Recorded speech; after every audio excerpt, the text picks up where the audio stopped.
बिस्मिल्लाहिर्रहमानिर्रहीम। आज हम एक बहुत इम्पोर्टेंट थ्योरम करने लगे हैं, लाग्रांजीस थ्योरम। और लेकिन इससे पहले देखें, हम डिफ़ाइन करते हैं इंडेक्स को, क्योंकि इंडेक्स यहाँ पर इस्तेमाल होगा।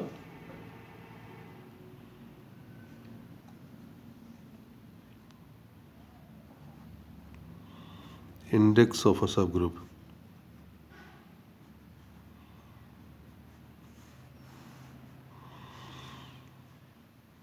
देखें, इसको इस तरह से डिफाइन कर सकते हैं, द नंबर ऑफ, अब यहाँ पे डिस्टिंक्ट की बात करेंगे, number of distinct left or right cosets of a subgroup H of a group G के जितने भी डिस्टिंक्ट लेफ्ट कोसेट्स हैं या राइट कोसेट्स हैं, ये जो तादाद होगी cosets of subgroup of G is called index of H। Definition देख लें, आसान सी है कि H सब ग्रुप है G का, तो H के जितने भी लेफ्ट कोसेट्स या राइट कोसेट्स हैं, उनकी जो तादाद है, उनके जो नंबर बनेगा कि कितने लेफ्ट कोसेट्स हैं या कितने राइट कोसेट्स हैं, लेकिन कैसे होने चाहिए, डिस्टिंक्ट। तो वो जो फिगर होगी, उस फिगर को हम कहेंगे कि ये क्या है, H का इंडेक्स है। अब हम थ्योरम की तरफ आते हैं, लाग्रांजियस थ्योरम।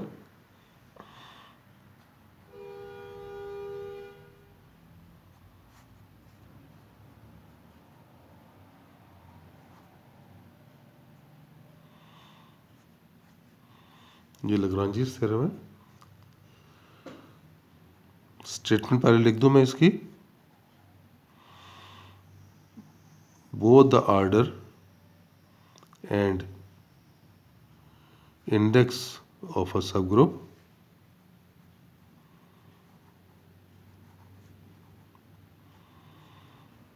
divides the order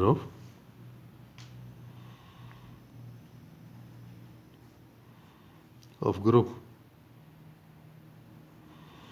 ये स्टेटमेंट है, यानी ऑर्डर और इंडेक्स। ऑर्डर से क्या मुराद, सब ग्रुप में एलिमेंट्स की तादाद। इंडेक्स से क्या मुराद, उस सब ग्रुप के लेफ्ट या राइट कोसेट्स की तादाद। दोनों जो हैं ये ग्रुप के ऑर्डर को डिवाइड करते हैं। ये आपने प्रूफ करना है। देखें, हाँ, प्रूफ की तरफ आ जाते हैं। अगर हम सपोज कर लेते हैं, लेट H बी अ सब group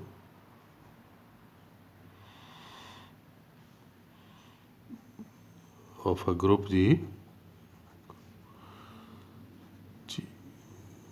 of order n। Group के ऑर्डर को हमने n ले लिया, मजीद H हमने कहा है कि ये क्या है, ये G का सब ग्रुप है और G का ऑर्डर n है। मजीद हम सपोज कर लेते हैं, let order and index of H be M and K respectively. यानी ऑर्डर को आपने M ले लिया और इंडेक्स को आपने K सपोज कर लिया। अब आप ये देखो कि आपको ये बता दिया गया है कि जी का ऑर्डर n है, h का ऑर्डर m है, h का इंडेक्स k है। हम इससे पीछे ये प्रूव कर चुके हैं कि अगर हम एक कलेक्शन लें लेफ़्ट कोसेट्स की, डिस्टिंक्ट लेफ़्ट कोसेट्स या राइट कोसेट्स की, तो वो जी की पार्टिशनिंग करते हैं। उस स्टेटमेंट को मैं पहले थोड़ा सा लिख देता हूँ। As the collection of distinct left or right cosets of H in G defines the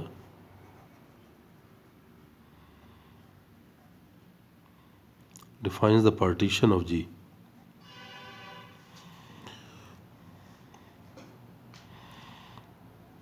So we may have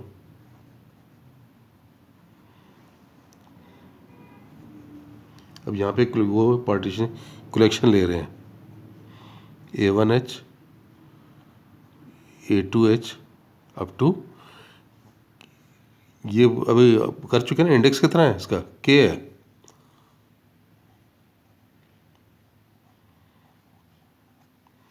ये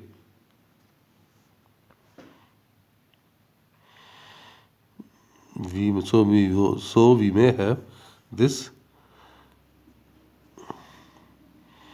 the collection of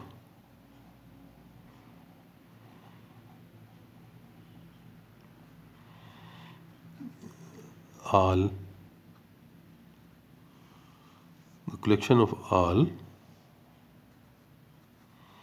left cosets of H in G. Here index is K। हम ऊपर suppose कर चुके हैं ना K, ये कहा हुआ हमने, तो ये A1 से लेके AK तक ये कोसेट्स की तादाद AK तक है। अब आप ये देखो कि इंडेक्स के बारे में हमने बता दिया, जबकि ये कि पार्टीशन जब कर रहे हैं तो यहाँ पे हमें मालूम है कि G किसके इक्वल है। इन तमाम का यूनियन लेंगे तो ये G आएगा, I equals to 1 to K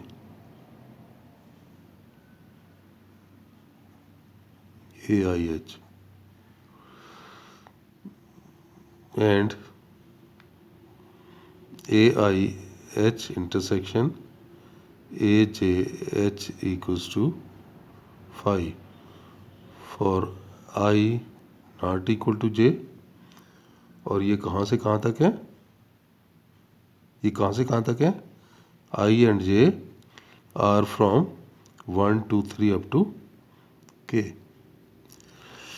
कि तमाम के तमाम डिस्टिंक्ट हैं, इसलिए कि सेम ना हो। अगर सेम होंगे तो इंटरसेक्शन फाई तो नहीं आ सकता ना, सेम होंगे तो फिर तो वही सेट आ जाएगा इंटरसेक्शन में। अगर ये डिफरेंट होंगे, कोसेट्स डिफरेंट होंगे, तो फिर इनका इंटरसेक्शन फाई होगा और इन तमाम का यूनियन जो है जी होगा। ये पार्टीशनिंग की डेफिनेशन हमने लिखी है। हमने क्यों कहा था जी, ये जो जितने भी डिस्टिंक्ट लेफ्ट और राइट कोसेट्स हैं वो जी की पार्टीशनिंग करते हैं। तो ये हमने एक कलेक्शन ले ली, with the collection of all left cosets, और ये तादाद इनकी के ली, और यहाँ पर हमें ये बात पता है। तो यहाँ पर अब ये बात बड़ा वाज़ेह तौर पर है कि it implies that number of elements of G is actually number of elements of A1H plus A2H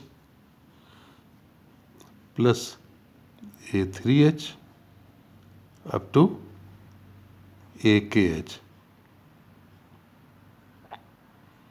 ये आ गया पास एक इक्वेशन। क्यों? क्योंकि ये उसकी पार्टीशनिंग कर रहे हैं ना, आपस में कोई एलिमेंट कॉमन भी नहीं है इनमें, तो इसलिए ये तमाम के तमाम जब इनका सम करेंगे तो वही जी के एलिमेंट्स आ जाएंगे कि इसके एलिमेंट की तादाद, इसके एलिमेंट की तादाद, इसके एलिमेंट की तादाद, इन तमाम एलिमेंट्स की तादाद को आप ऐड करोगे तो वो ग्रुप के एलिमेंट की तादाद बन जाएगी। यानी number of elements in A1H, number of elements in A2H, number of elements in A3H up to so on, number of elements in AKH. The sum of all these elements is equal to the sum of elements of the group. अब हम ऐसे define करते हैं कि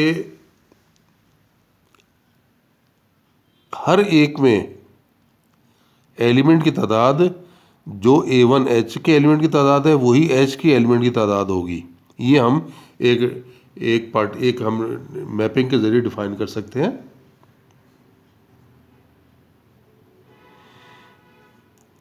consider a mapping, और वो mapping देखें हम ये ले रहे हैं, ये हमने फाई एक मैपिंग ली जो H पे अप्लाई होती है तो क्या करती है AIH, ये where AI belongs to G.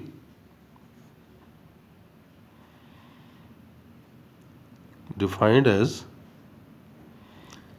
phi of H equals to AIH,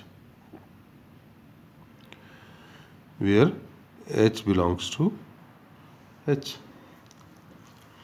अब आप ये देख सकते हो कि clearly this mapping is on to. Reason देखें, ये ऑन टू हम क्यों कह रहे हैं? क्योंकि यहाँ पर एक भी ऐसा एलिमेंट नहीं है आपके पास जो कि इस H के बगैर आ जाए। यहाँ पर देखें, कोई भी एलिमेंट आप ऐसा क्लियर नहीं कर सकते। There is no element in AIH which is not the image of some element of H। अब 1 1 के लिए चेक करते हैं ज़रा।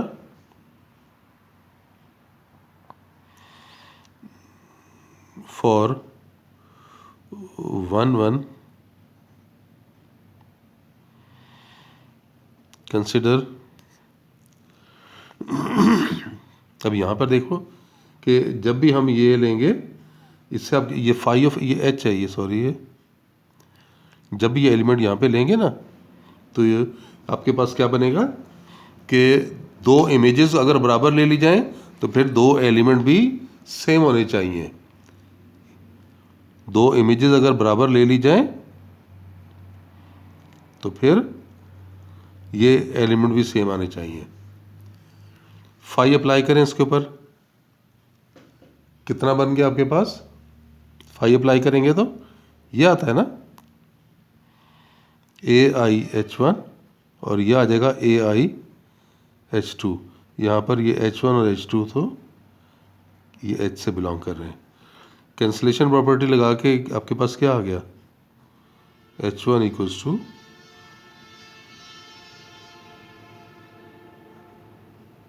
कैंसलेशन लॉ अप्लाई किया तो ये H1 H2 आ गया आपके पास। और ये क्या शो कर रहा है? So phi is 1 1। It implies that phi is a bijective mapping.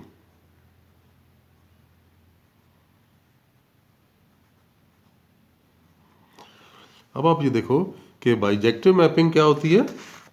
Actually हम ये चाह ही रहे थे ना कि ये बाइजेक्टिव बन जाए। So number of elements of H and number of elements in AIH are the same. तादाद इनकी सेम हो जाएगी ना। बाइजेक्टिव में ऐसा ही होता है ना कि डोमेन और रेंज में तादाद बराबर हो जाती है। देखें, जितने एलिमेंट एच में होंगे उतने ही एलिमेंट ए आई एच में होंगे। तो अब हम इक्वेशन को दोबारा लिखते हैं, इक्वेशन 1 को दोबारा लिख रहे हैं। So order of G equals to order of H plus order of H plus order of H up to so on order of H. और ये कितने हैं, ये कितनी टर्म्स हैं, एक ए तक था ना, तो ये के टर्म्स हैं। ये देख लें इक्वेशन 1 में, ये इक्वेशन 1 हमने ली थी कि order of G order of A1H plus order of A2H plus order of A3H up to so on order of AKH था। और अभी हम बता चुके हैं कि ये A1H में जो एलिमेंट की तादाद है वो H के एलिमेंट की तादाद के बराबर है, A2H में जो एलिमेंट की तादाद है वो H के एलिमेंट की तादाद के बराबर है, and so on.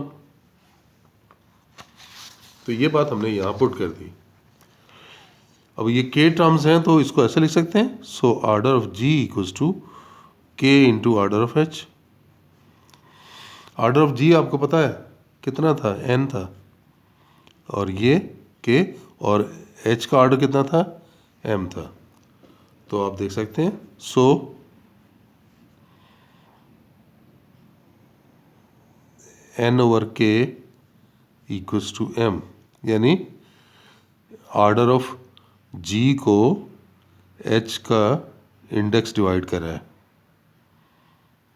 That is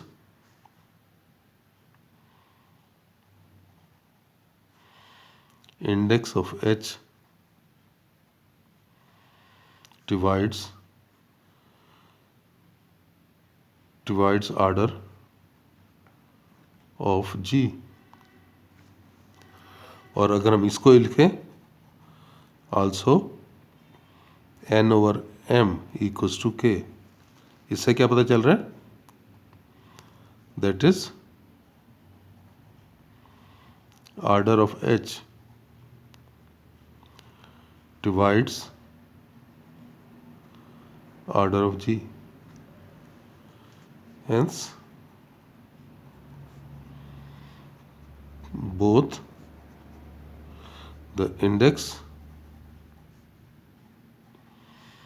and order of a subgroup divides the order of group. तो ये हमने थ्योरम देखें कंप्लीट कर लिया। चलें, बस आज के लिए इतना ही। इंशाल्लाह नेक्स्ट लेक्चर में मज़ीद आगे बढ़ेंगे। अल्लाह हाफिज़।